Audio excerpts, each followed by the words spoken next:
மாணவர்கள் எவரும் போதைக்கு அடிமையாகாதீர்கள்.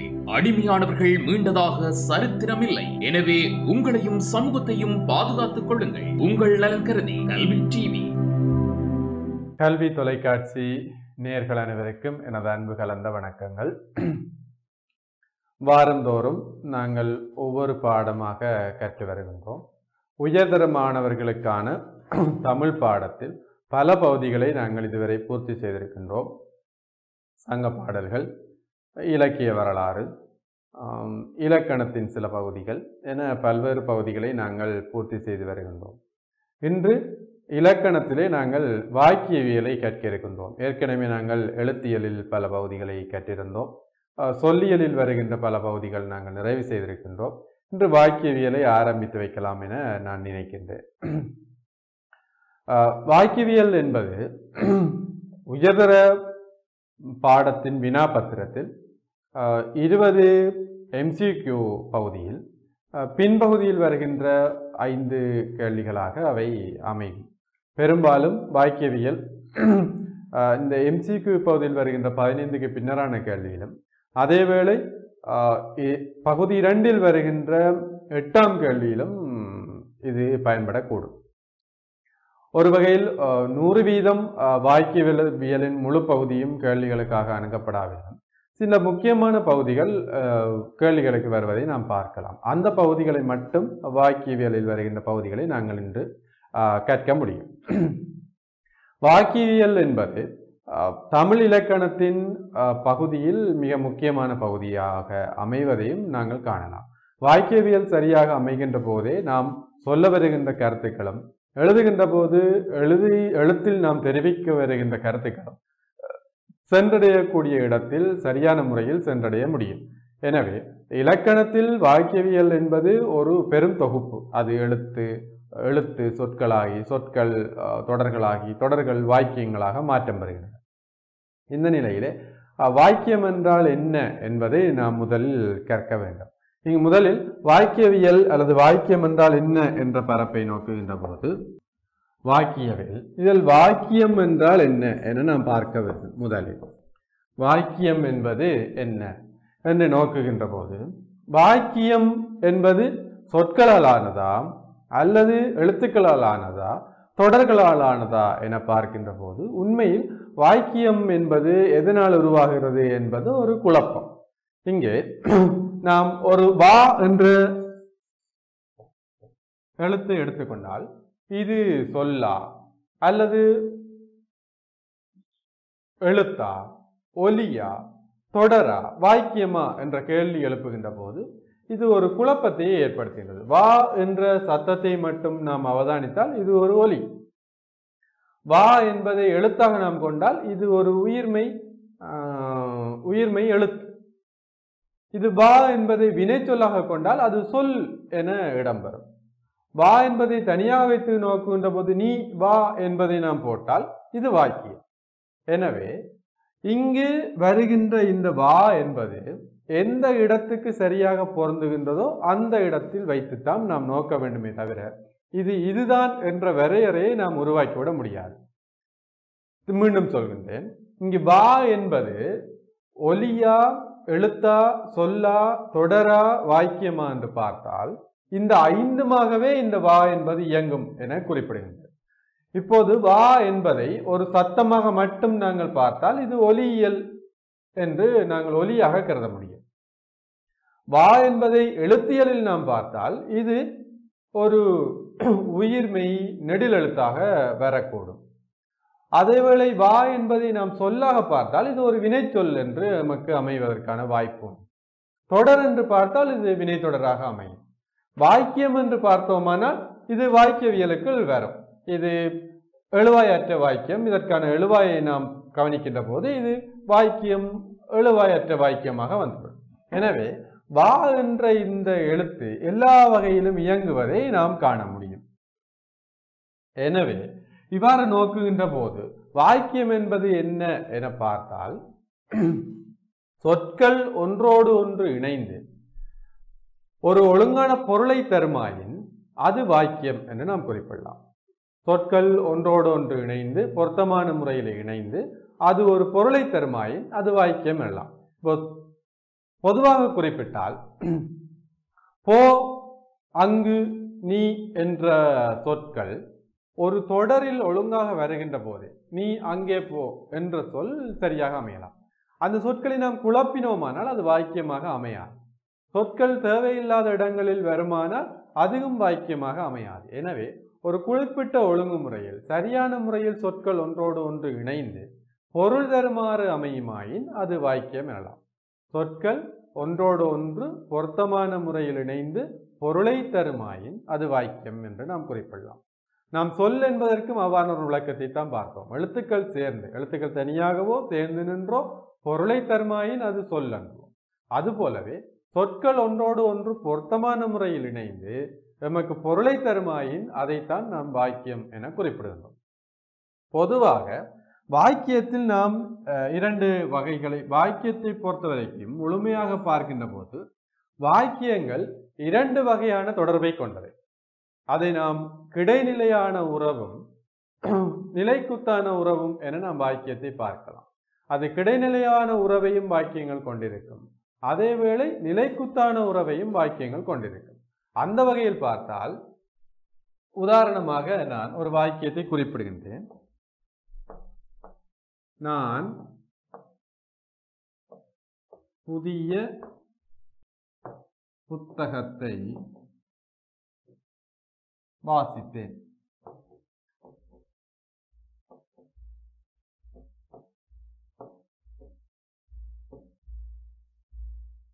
இந்த வாக்கியத்தை கவனிங்கள். நான் புதிய புத்தகத்தை வாசித்தேன் என இந்த வாக்கியம் அமைந்திருக்கின்றது. இது ஒரு சரியான ஒழுங்குமுறையில் அமைந்திருக்கிறது என நாம் சொல்லலாம். ஏனென்றால் புத்தகத்தை என்பதை தூக்கி நாம் முதலாவதாக வைக்க முடியாது. புத்தகத்தை நான் புதிய வாசித்தேன் என இந்த வாக்கியத்தை நாம் அமைக்க முடியாது. அதுபோல வாசித்தேன் புதிய நான் புத்தகத்தை என்றும் அமைக்க முடியாது. எனவே இந்த வாக்கியங்களில் வருகின்ற சொற்கள் ஒவ்வொன்றும் கிடைநிலையில் சரியான உறவை கொண்டிருக்கிறது. இந்த நான் என்பதற்கு அடுத்ததாக புதிய என்பதும், புதிய என்பதற்கு அடுத்ததாக புத்தகத்தை என்பதும், புத்தகத்துக்கு அடுத்ததாக வாசித்தேன் என்பதை சரியான முறையில் அமைக்கின்ற போதே சரியான வாக்கியம் நமக்கு கிடைக்கும். இவ்வாறு ஒவ்வொரு சொற்களுக்கும் இடையில் சரியான முறையில் வருகின்ற போது இதை நாம் கிடைநிலையான உறவு என கூறுவோம். வாக்கியத்தின் கிடைநிலையான உறவு இது. இந்த வாக்கிய அமைப்பை நாம் ஒன்றன் பின் ஒன்றும் மாற்ற முடியாது. மாற்றினால் முரண்பாடான வாக்கியங்கள் உருவாகும், பொருள் தெளிவில்லாமல் மாற்றம் பெறும். எனவே இவ்வாறு ஒன்றோடு ஒன்று, அதாவது புத்தகத்தை, புதிய புத்தகத்தை நாம் உருவாக்கி இருக்கின்றோம். புத்தகத்துக்கான பெயரடையாக புதிய என்பது வந்திருக்கிறது. இந்த பெயரடையை கொண்டே நாம் வாசித்தேன் என்பதற்கு முன்பாக போட முடியாது. புதிய வாசித்தேன் என போட முடியாது, புதிய நான் எனவும் போட முடியாது. எனவே புதிய என்பது இந்த இடத்தில் தான் வர வேண்டும். இந்த இடத்தில் வருகின்ற போதுதான் அது சரியான முறையில் உருவாகும். எனவே இங்கு வருகின்ற சொற்கள் ஒவ்வொன்றுக்கும் இடையில் வருகின்ற இந்த சரியான உறவை நாம் கிடைநிலையான உறவு என குறிப்பிடுவோம். வாக்கியத்திலே வருகின்ற கிடைநிலையான உறவு என குறிப்பிடுவோம். அதுபோல நிலைக்குத்தான உறவும் வாக்கியங்களுக்கு உண்டு. மேல் கீழான உறவு இது கிடையான உறவு, அதுபோல் நிலைக்குத்தான உறவும் இதற்கு உண்டு. இப்போது நான் என்பதற்கு பதிலாக எந்த சொல்லை போடலாம்? நான் என்பதற்கு பதிலாக நீ என்பதை போடலாம். இந்த நான் என்பதற்கு பதிலாக வாசித்தேன் என்ற இடத்தை போட முடியாது. எனவே அதுபோல நான் என்பதற்கு பதிலாக இன்னொரு வாக்கியத்தை உருவாக்குகின்ற போது அதே அமைப்பான வாக்கியத்தை தான் உருவாக்க முடியும். அப்ப புதிய என்பதற்கு பதிலாக பழைய என்பதை போட முடியும், அடை. புத்தகத்தை என்பதற்கு பதிலாக கொப்பியை என போடலாம்.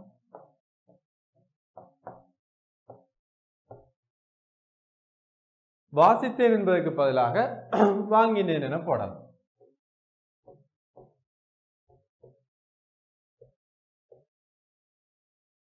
இப்போது நோக்குகின்ற போது இதே சொற்களுக்கு பதிலாக நாம் புதிய சொற்களை போட்டிருக்கின்றோம். நான் என்பதற்கு பதிலாக நீ என போட்டிருக்கின்றோம் மாற்று பெயராக.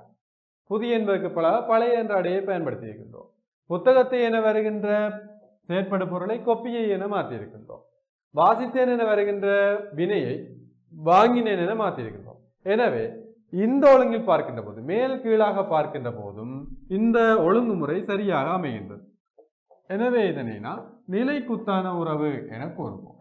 வாக்கியங்களுக்கு இடையிலான நிலைக்குத்தான உறவு. தமிழ் வாக்கியங்கள் நிலைக்குத்தான உறவையும் கிடையான உறவையும் சரியான முறையில் கொண்டிருக்கும். இதே நாம் ஆங்கிலத்தில் எழுத போகின்ற போது அவை மாறுபடும். சில வேளை செயற்படுபொருள் முன்னால் வினை முன்னுக்கு வரக்கூடிய வாய்ப்பு இருக்கிறது.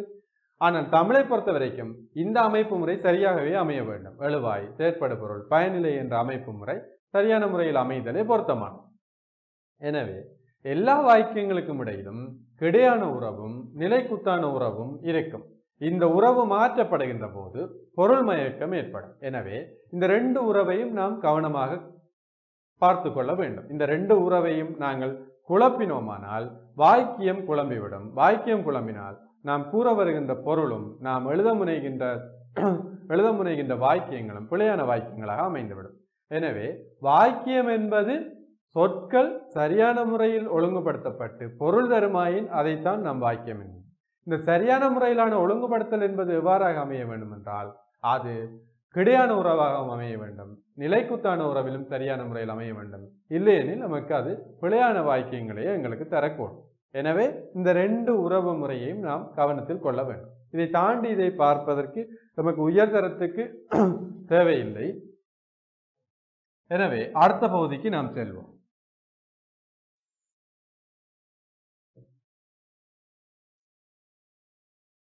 வாக்கியங்களை பொறுத்த வரைக்கும் வாக்கியங்கள் பல்வேறு வகையிலே பிரிக்கப்படுகின்றது. வாக்கியங்கள் பல்வேறு வகையிலே நாங்கள் பிரித்து அவற்றை பார்க்கலாம். ஒரு அமைப்பு, இலக்கண அமைப்பு அடிப்படையில் நாம் பார்க்கின்ற போது அல்லது அமைப்பு அடிப்படையில் நாங்கள் வாக்கியங்களை பார்க்கின்ற போது தனி வாக்கியங்கள், கூட்டு வாக்கியங்கள், கலப்பு வாக்கியங்கள் என நாம் அதனை பெரும் பிரிவாக பாகுபடுத்தி கொள்ளலாம். தனி வாக்கியங்கள், கூட்டு வாக்கியங்கள், கலப்பு வாக்கியங்கள். உங்களுக்கு இது பற்றிய அறிவு ஏற்கனவே சாதாரண தரத்தில் அல்லது தரம் 9 உங்களுக்கு கிடைத்திருக்கும். தனி வாக்கியங்கள் என்பது எவ்வாறு அமைந்திருக்கும், கூட்டு வாக்கியங்கள் என்பது எவ்வாறு அமைந்திருக்கும், கலப்பு வாக்கியங்கள் என்பது எவ்வாறு அமைந்திருக்கும் என்பது. இப்போ நாங்கள் தனி வாக்கியங்களிலிருந்து இதனை ஆரம்பிப்போம். வாக்கியத்தில் முதலில் நாம் கற்க வேண்டியது தனி வாக்கியங்கள்.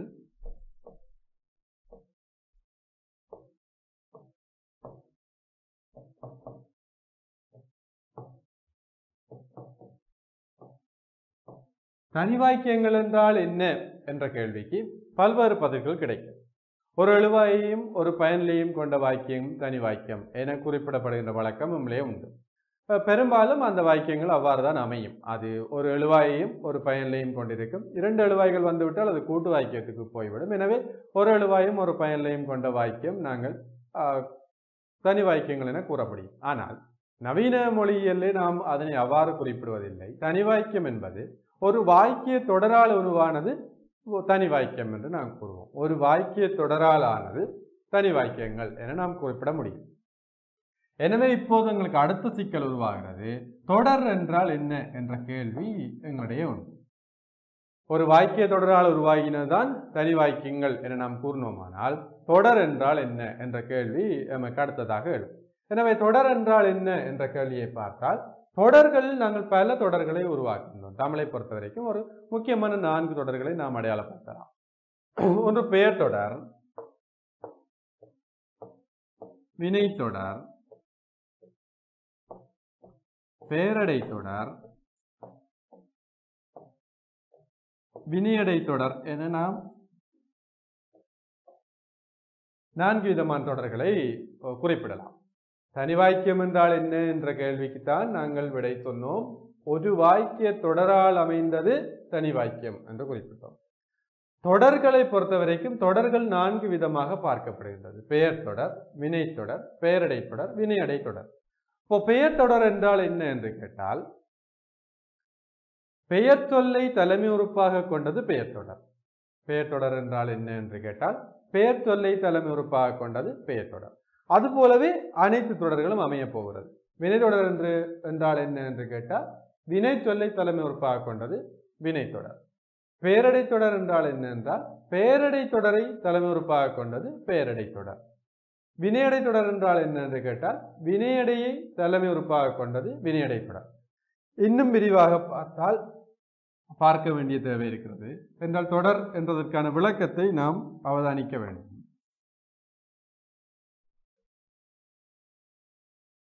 ஒரு வாக்கியத்தை நாங்கள் குறிப்பிட்டு தொடரை நாம் எவ்வாறு அடையாளம் காண்பது என பார்ப்போம். கருத்த நிறமான பறந்தது.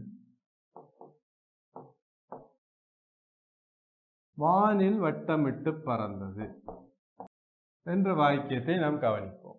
கருத்த நிறமான பறந்து வானிலே வட்டமிட்டு பறந்தது என்ற வாக்கியத்தை கவனித்தால் இங்கு இது என்ன தொடர் என்று இந்த வாக்கியத்தை தந்துவிட்டு இது என்ன தொடர் என்று கேட்டால் இது என்ன வாக்கியம் என்று கேட்டால் தனி வாக்கியம் என்பது எங்களுக்கு தெரியும். பறந்து என்பது மட்டும்தான் இருக்கிறது ஒரு எழுவாய், பறந்தது என்ற வினை மட்டும்தான் இருக்கிறது பயனில்லை. எனவே ஒரு எழுவாயும் ஒரு பயனிலையும் மட்டும்தான் இருக்கிறது. ஆனால் வாக்கியம் மிக நீண்டு இருக்கிறது. ஆனால் அது தனி வாக்கியம் தான், அதில் எங்களுக்கு குழப்பம் இல்லை. அப்போ இது ஒரு வாக்கிய தொடரால் உருவான வாக்கியம் தனி வாக்கியம் என்று நாம் ஏற்கனவே சொல்லியிருக்கோம். இது என்ன வாக்கிய தொடர் என்று கேட்டால் இதிலே இந்த வாக்கியத்தில் எந்த சொல்லை எடுத்தால் இந்த வாக்கியம் எந்த பொருளும் இல்லாமல் மாறும் என்று பார்த்தால் எங்களுக்கு தெரியும் இது முக்கியமான சொல் எது என்பதை நாம் அடையாளம் காணலாம். இதில் கருத்து என்பதை எடுத்தாலும் இந்த வாக்கியம் இயங்கும். நிறமான பறந்து வானில் வட்டமிட்டு பறந்தது என்று சொல்லுகின்ற போது என்ன நிறம் என்ற ஒரு மயக்கம் ஏற்படும். ஆனால் ஏதோ நிறமான பறந்திருக்கிறது என்பது தெரியும் எங்களுக்கு. பறந்து வானில் வட்டமிட்டு பறந்தது என்ற வாக்கியத்தை எடுத்துக்கொண்டால் இந்த கருத்த நிறமான ரெண்டு சொல்லையும் விட்டுவிட்டு பறந்து வானில் வட்டமிட்டு பறந்தது என்ற வாக்கியத்தை எடுத்தாலும் இந்த வாக்கியம் இயங்கும். பறந்து வானிலே வட்டமிட்டு பறக்கிறது என்று வருகிறது. எங்களுக்கு மேலதிகமான தகவல்கள் இல்லாமல் போய்விடும். அதாவது கருத்த நிறம் என்ற அந்த பறந்து குறித்த நாங்கள் அடையாக சொன்ன அந்த மேலதிக தகவல் இல்லாமல் போகும். ஆனால் இந்த பருந்து என்ற சொல்லை நாம் தூக்கினோமானால் இந்த வாக்கியம் பொருளற்ற வாக்கியமாக மாறிவிடும். பருந்து என்ற சொல்லை நாம் தூக்கினால் வாக்கியம் பொருளற்றதாக மாறிவிடும். கருத்த நிறமான வானில் வட்டமிட்டு பறந்தது என்று நாம் குறிப்பிட முடியாது. எனவே இந்த வாக்கியத்தின் பிரதான சொல் எது என்று பார்த்தால் இந்த பருந்து என்ற சொல் தான் மிக முக்கியமான சொல்லாக மாறும். இங்க பருந்து என்பது ஒரு பெயர் சொல். அப்ப பெயர் சொல்லை தலைமை உறுப்பாக கொண்டதுதான் பெயர் தொடர் என்று நாம் ஏற்கனவே கற்றுள்ளோம். எனவே இந்த தொடர் என்ன தொடர் என்று பார்த்தால் இது ஒரு பெயர் தொடர் என்று நாம் கொள்ளலாம். இது ஒரு பெயர் தொடர் என்று நாம் கொள்ளலாம். இப்போ இதிலே நாங்கள் வானில் வட்டமிட்டு பறந்தது என்பதை மட்டும் எடுத்துக்கொண்டால் இந்த வசனத்தை விட்டு கீழே இருக்கின்ற வசனத்தை மட்டும் எடுத்துக்கொண்டால் இதிலே முக்கியமான சொல் எது என்று கேட்டால் இந்த மேல் வசனத்தை விட்டுவிட்டு கீழ் வசனத்தை மட்டும் பார்த்தால் வானில் வட்டமிட்டு பறந்தது என்பதில் எது முக்கியமான சொல், எது இல்லாவிட்டால் இந்த வாக்கியம் இல்லாமல் போகும் என்று பார்த்தால் பறந்தது என்ற சொல் இல்லாவிட்டால் இந்த வாக்கியம் இல்லாமல் போய்விடும். எனவே பறந்தது என்பது வினை சொல். எனவே இந்த வாக்கியம் எந்த வகையான தொடர் என்று பார்த்தால் இது வினை தொடர் வாக்கியம் என்று நாம் கூறுவோம். ஏனென்றால் அதிலே வினை சொல் தான் மிக பிரதானமான சொல்லாக இருக்கிறது. வானில் வட்டமிட்டு பறந்தது என்பது ஒரு தனி வாக்கியமாக எடுத்துக்கொண்டால் அந்த வாக்கியத்துக்கு எழுவாய் இல்லை, நாம் போட்டுக்கொள்ளலாம். அது நாங்கள் தோன்றா எழுவாய் என்று சொல்லலாம். எனவே பறந்து என்பது ஏதோ ஒன்றை நாம் பறந்தோ கிளியோ என்னவோ போட்டுக்கொள்ளலாம். ஆனால் வானில் வட்டமிட்டு பறந்தது என்ற வாக்கியத்தில் பறந்தது என்பதை தூக்கினால் அந்த வாக்கியமே எங்களுக்கு நிலை குலைந்த வாக்கியமாக மாறிவிடும். எனவே பறந்தது என்பதுதான் இங்கு முக்கியமானது. எனவே இங்கு முக்கியமான சொல்லாக இருப்பது வினை சொல். எனவே இது வினை தொடர் வாக்கியம் என்று நாம் குறிப்போம். எனவே இது வினை தொடர் வாக்கியம். அதுபோல இந்த பருந்து என்பதையோ அல்லது மேலே இருக்கின்ற சொல்லிலே நாம் பருந்து என்பதை நாம் தூக்கிவிட்டால் கருத்த நிறமான என்பது எந்த வகை தொடர் என்று கேட்டால் அது பெயருக்கு அடையாக வருவதால் இது பெயரடை தொடர் என்று குறிப்பிடுவோம். அதுபோல பறந்தது என்பதை தூக்கிவிட்டு இந்த வாக்கியத்தை பார்த்தால் வானில் வட்டமிட்டு என்பது வினைக்கு அடையாக வருவதால் இது வினையடை தொடர் என்று நாம் குறிப்பிடுவோம்.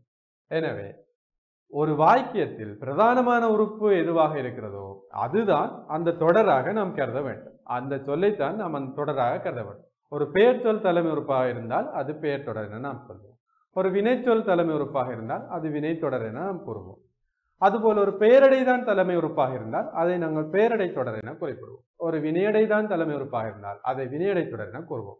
எனவே தனி வாக்கியம் என்றால் என்ன என்ற கேள்விக்கு ஒரு வாக்கிய தொடரால் உருவான வாக்கியம் தனி வாக்கியம் என்று நாம் குறிப்பிடுவோம்.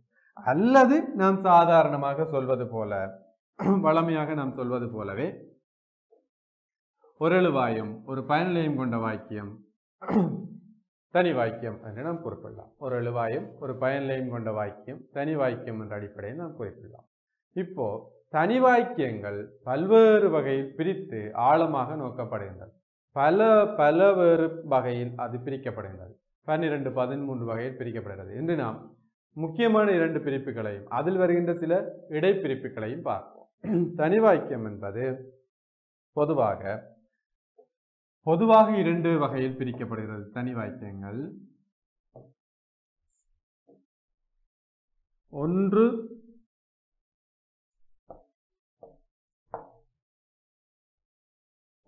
பெயர் தொடர் பிளஸ் பெயர் தொடர் அமைப்பு வாக்கியங்கள். பெயர் தொடர் பிளஸ் பெயர் தொடர் அமைப்பு வாக்கியங்கள். இரண்டாவது பெயர் தொடர் பிளஸ் வினை தொடர் அமைப்பு வாக்கியங்கள். தொடர்ந்து சேர்க்க வேண்டும். தனி வாக்கியங்கள் மிக பெரும் பிரிவாக 2ஆக பிரிக்கப்படுகிறது. ஒன்று பெயர் தொடர் பிளஸ் பெயர் தொடர் அமைப்பு வாக்கியங்கள், இன்னும் ஒன்று பெயர் தொடர் பிளஸ் வினை தொடர் அமைப்பு வாக்கியங்கள். இந்த 2 வகை வாக்கியங்களும் தமிழிலே பல்வேறு வகையான வாக்கியங்கள் எழுதப்படுகின்றன. பெயர் தொடர் பிளஸ் பெயர் தொடர் அமைப்பு வாக்கியங்களும் எழுதப்படுகின்றன, பெயர் தொடர் பிளஸ் வினை தொடர் அமைப்பு வாக்கியங்களும் எழுதப்படுகின்றன. இதுக்கு நான் உதாரணமாக 2 சொல்லிவிட்டு பிறகு நான் அதன் பிரிப்புகளுக்கு மேலதிகமாக நாங்கள் போகலாம். பெயர் தொடர் பிளஸ் பெயர் தொடர் என்பது எழுவாயும் பயனிலையும் பெயர் சொல்லாக அமைய வேண்டும். பெயர் தொடர் பிளஸ் வினை தொடர் என்ற அமைப்பு எழுவாயும் பயனிலையும் எழுவாய் பெயர் சொல்லாகவும் பயனிலை வினை சொல்லாகவும் அமைய வேண்டும். இவ்வாறு அமைகின்ற வாக்கியங்களை நாங்கள் பெயர் தொடர் பிளஸ் வினை தொடர் அமைப்பு வாக்கியங்கள் என்று கூறுவோம். பெயரும் பெயரும் பார அமைப்புகளை பெயர் தொடர் பிளஸ் பெயர் சொல் எழுவாயும் பெயர் சொல் தான் பயனிலையும் பெயர் சொல் தான் என்று வந்தால் அது நாங்கள் பெயர் தொடர் பெயர் பிளஸ் பெயர் அமைப்பு வாக்கியங்கள் என்று கூறுவோம். இந்த பொதுவாக கண்ணன் ஓடினான் என்பது பெயரும் வினையும் அமைந்த வாக்கியம். எனவே அது பெயர் தொடர் பிளஸ் வினை தொடர் என்ற அமைப்புக்குள் வரும்.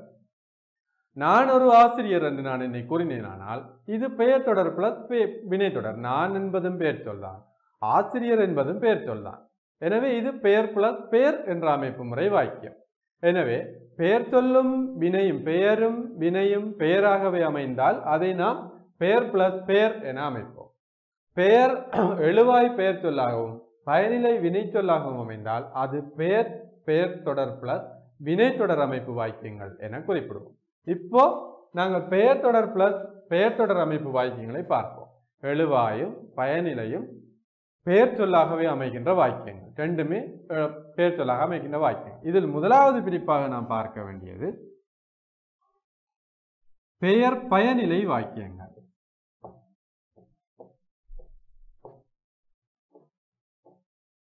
பெயர் பயனிலை வாக்கியங்கள். பெயர் பயனிலை வாக்கியங்கள் என்றால் எது என்று நாம் பார்த்தால் எழுவாயும் பயனிலையும் பெயர் சொல்லாக அமைந்திருப்பதைத்தான் நாங்கள் பெயர் பயனிலை வாக்கியங்கள் சொல்லுவோம். நான் ஏற்கனவே குறிப்பிட்டது போல நான் ஒரு ஆசிரியர் என நான் குறிப்பிடுவது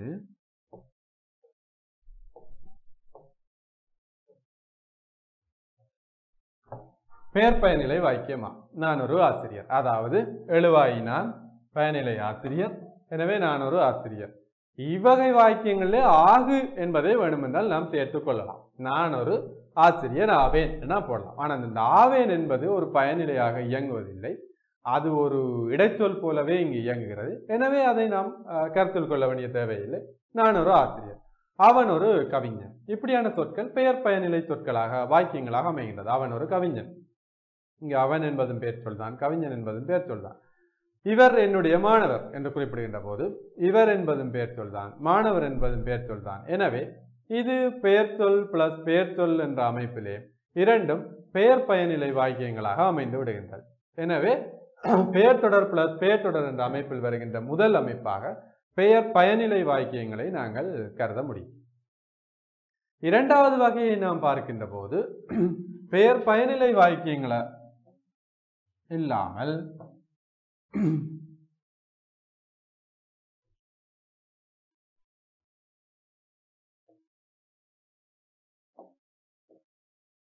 பயனிலை தொக்கிய வாக்கியங்கள் என்று நாம் கருதலாம். இது இரண்டாவது வகை வாக்கியங்கள்.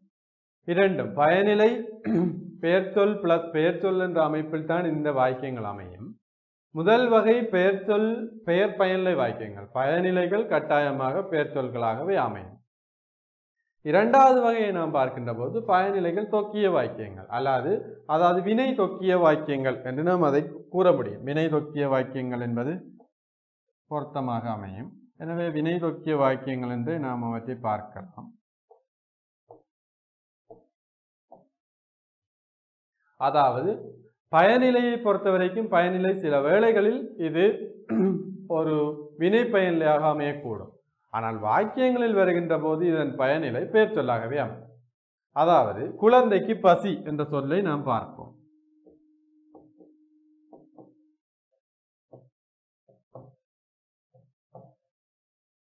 இது இரண்டுமே பெயர்ச்சொல் வாக்கியங்கள். குழந்தை என்பதும் பெயர்ச்சொல், பசி என்பதும் பெயர்ச்சொல். இரண்டுமே பெயர்ச்சொல். அமைப்பு அடிப்படையில் நமக்கு சரி, பெயர் பிளஸ் பெயர் என்ற அமைப்பில் அது அமைகிறது. குழந்தைக்கு பசி என அமைகிறது. ரெண்டுமே பெயர்ச்சொல்லாகவே அமைகின்றன. இந்த நிலையில் பார்க்கின்ற போது இந்த வாக்கியத்துக்கும் இந்த வாக்கியத்துக்கும் இடையில் என்ன வேறுபாடு இருக்கிறது என்பது நாம் தேட வேண்டி இருக்கிறது. நான் ஒரு ஆசிரியர் என்ற சொல்லிலும் பெயர் சொல்லும் தான் அமைகிறது. பெயர் எழுவாயும் பயனிலையும் பெயர் சொல்லலாம். குழந்தைக்கு பசி என்பதும் எழுவாயும் பயனிலையும் பெயர் சொல்லாகத்தான் அமைகிறது. அப்போ இந்த ரெண்டு வாக்கியங்களுக்கும் இடையில் என்ன வேறுபாடு ஏற்படுகிறது என்று கேட்டால், இங்கு நான் ஒரு ஆசிரியர் ஆவேன் என நான் சொன்னேன் முதலில். ஆகு என்ற சொல் இங்கு பயனிலையாக அமையாமல் இடைச்சொல்லாக அமைந்து பொருளற்றதாக மாறிவிடுகிறது. நான் ஒரு ஆசிரியர் ஆவேன். ஆனால் இங்கு குழந்தைக்கு பசி நாங்கள் முடித்தால் குழந்தை பசியாக இருக்கிறது என்ற வசனத்தை சேர்க்க வேண்டி இருக்கு. எனவே வினை தொக்கிய வாக்கியங்களில் இது என்ற வினை தொக்கி நிற்பதை நாம் அவதானிக்கலாம். பெரும்பாலும் வினை தொக்கிய வாக்கியங்களில் இது என்ற பயனிலை தொக்கி நிற்பதை நாம் பார்க்கலாம். அது அவ்வாறு தான் அமையும். அந்த இரண்டையும் வைத்துக் கொண்டுதான் நாம் இந்த ரெண்டு வாக்கியங்களுக்கு இடையில் என்ன வேறுபாடு இருக்கிறது என்பதை அவதானிக்க வேண்டும். மேலே உள்ள வாக்கியம் ஆகும் என முடிந்துவிடும். ஆனால் கீழே உள்ள வாக்கியம் இது என்பதை தன்னோடு சேர்த்துக் கொள்ளும். ஆனால் வெளிப்படையாக அது அவ்வாறு இயங்காது. வெளிப்படையாக ரெண்டுமே பெயர் சொற்களாகத்தான் இருக்கும். இப்ப மரத்தின் மேல் குருவி என நாம் எழுதினால்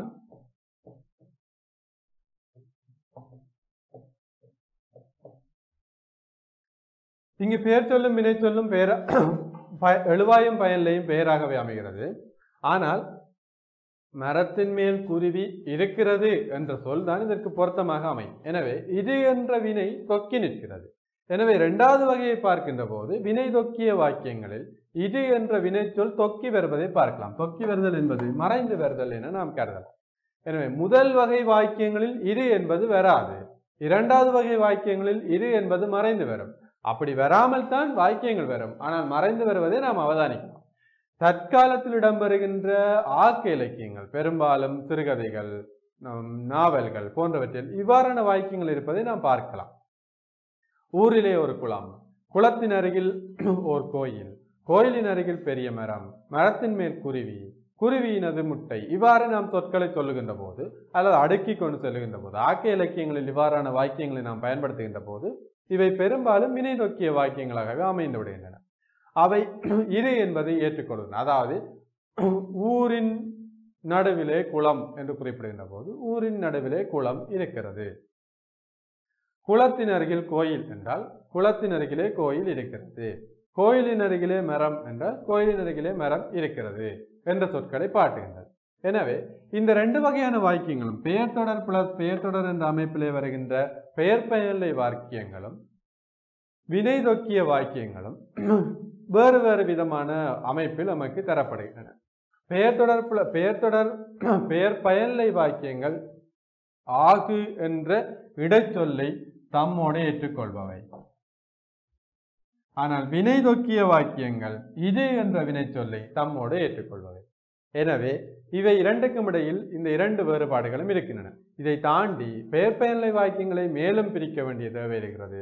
அதுபோல வினை தொக்கிய வாக்கியங்களை நாம் மேலும் பிரிக்க வேண்டிய தேவை இருக்கிறது. அவை தொடர்பாக நாம் இன்னும் ஒரு வகுப்பிலே கலந்து அது தொடர்பான தெளிவை பெற்றுக்கொள்ளலாம்.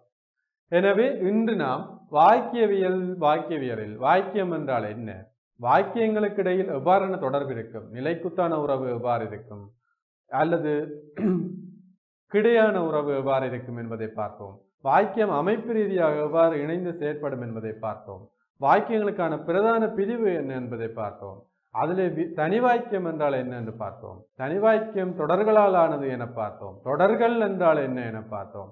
அத்தொடர்களின் மூலம் உருவான தனி வாக்கியங்களை வேறு எவ்வாறு பிரிக்கலாம் என்று பார்த்து அதில் இரண்டு வகையான பிரிப்புகளை மட்டும் நாங்கள் இன்றைக்கு பார்த்திருக்கின்றோம். எனவே மேலதிகமான பிரிப்புகளை அடுத்த வகுப்பிலே நாங்கள் சந்தித்து அது தொடர்பான தெளிவை பெறும் வரைக்கும் உங்களிடமிருந்து விடைபெற்றுக் கொள்கின்றேன். நன்றி, வணக்கம். கல்வி டிவியில் புத்தம்புது நிகழ்ச்சிகளை உடனுக்குடன் பார்த்து மகிழ எமது Facebook மற்றும் YouTube பக்கத்தை லைக் செய்யுங்கள்.